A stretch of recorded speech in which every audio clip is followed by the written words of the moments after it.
অবৈধভাবে নির্মীয়মান তিনতলা দোকান ভেঙে পড়ল পাশের দোকানে। ক্ষতিগ্রস্ত একাধিক দোকান শ্যামপুরের ধানধালি পঞ্চায়েতের মনসাতলায়।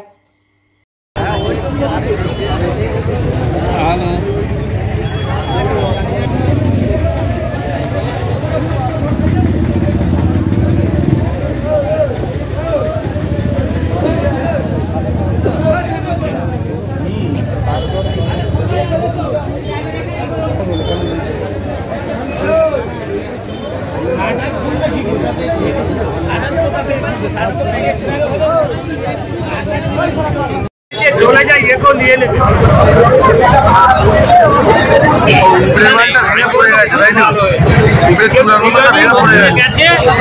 মানুষ মারে নি এইটাই সব থেকে ভালো জিনিস।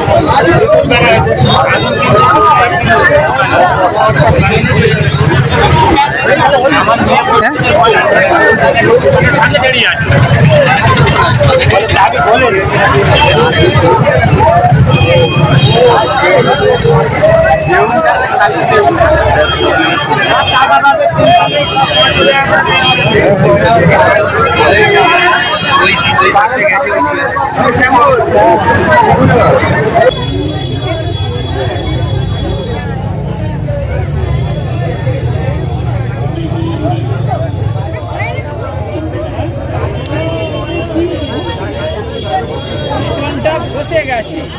বসে আগে টান মেরেছে ব্যাপারটা এটাই ওইদিকে টান মারতে হয় সেদিকে ওই একটা ঘর ওই হচ্ছিল সেটা পাশ করেছে সেটা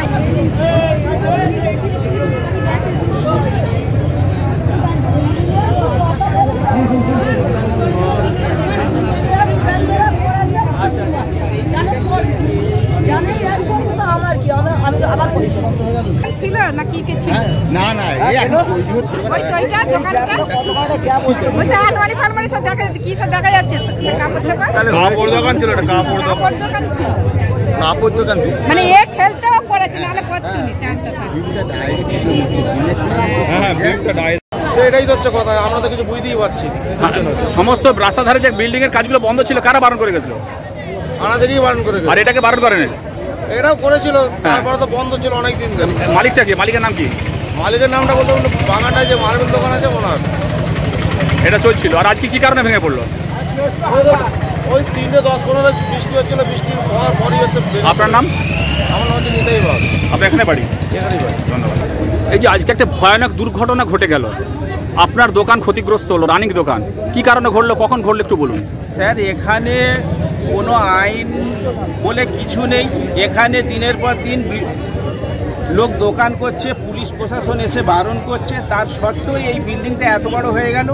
আমি 1:45টার সময় দোকান বন্ধ করে বাড়ি গেছি তো বাড়ি যাবার পরে আমি এসছি এখানে 4:45টার সময় 4:45টার সময় এসে দেখছি যে আমি ওই দোকানে চা খাচ্ছি তারপর দেখি না বিল্ডিংটা পড়ে গেল আমার দোকানকে ওই দোকানটা ধাক্কা মেরে এসে ফেলে দিয়েছে আমার দোকানের সঙ্গে কারো দেওয়াল বলো কলম বলো কারোর সঙ্গে কোনো ইয়ে ছিল আপনার কি দোকান ছিল আমার ছিল কাপড়ের দোকান মেঘনা বস্ত্রালয় ঠিক আছে তো আমার দোকানটা তারপরে আমি ঘুরে এসে দেখি এইরকম অবস্থা আমার দোকানের পুরো ক্ষতিপূরণটা ওনাকে দিতে হবে নাহলে প্রশাসন কোথায় ছিল যে দিনের পর দিন একতলা থেকে দুতলা থেকে 3তলা বিল্ডিংটা হয়ে গেল একবার 10টার সময় পুলিশের গাড়ি যাচ্ছে একবার 5টার সময় পুলিশের গাড়ি যাচ্ছে সেই গাড়িগুলো দেখতে পাই না যে বিল্ডিংটা কি করে হচ্ছে বিল্ডিংয়ের মালিক কে তৈরি করছেন রুইতোষ নস্কর ওর নাম ও থাকে বেনারসে ঠিক আছে যা হয় কন্ট্রাক্টরের থ্রুতেই কাজগুলো হয় ও এখানে থাকে না ঠিক আছে তারপরে পুলিশ প্রশাসন অন্য লোক কাজ করলে এসে বাধা দেয় নিশ্চয়ই পুলিশ কিছু খেয়ে আছে এর মধ্যে আপনার এই যে ক্ষতি হলো আপনি কি থানায় বা ফাঁড়িতে কোনো অভিযোগ করেছেন এখনো পর্যন্ত স্যার এখনো করিনি তবে দোকানের ভেতরে মাল ভর্তি আছে এখন মালটা বার করি তারপরে স্যারের সঙ্গে কথা বললাম স্যার বলছে যে পিডব্লিউ জায়গায় আপনি কার নামে কমপ্লেন করবেন আমি স্যারকে জিজ্ঞাসা করলাম যে স্যার আমি একটা লিখিত কমপ্লেন করব তো স্যার বলছে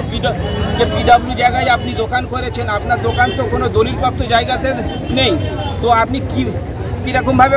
কমপ্লেন করবেন তারপরে কিছুক্ষণ দাঁড়িয়ে থাকে বলছে আচ্ছা মালগুলো বার করে নেন একটা যদি মনে হয় করবেন তো করুন আপনার নাম আমার নাম মনিরুল খান আপনার বাড়ি আমার বাড়ি ভেকুটা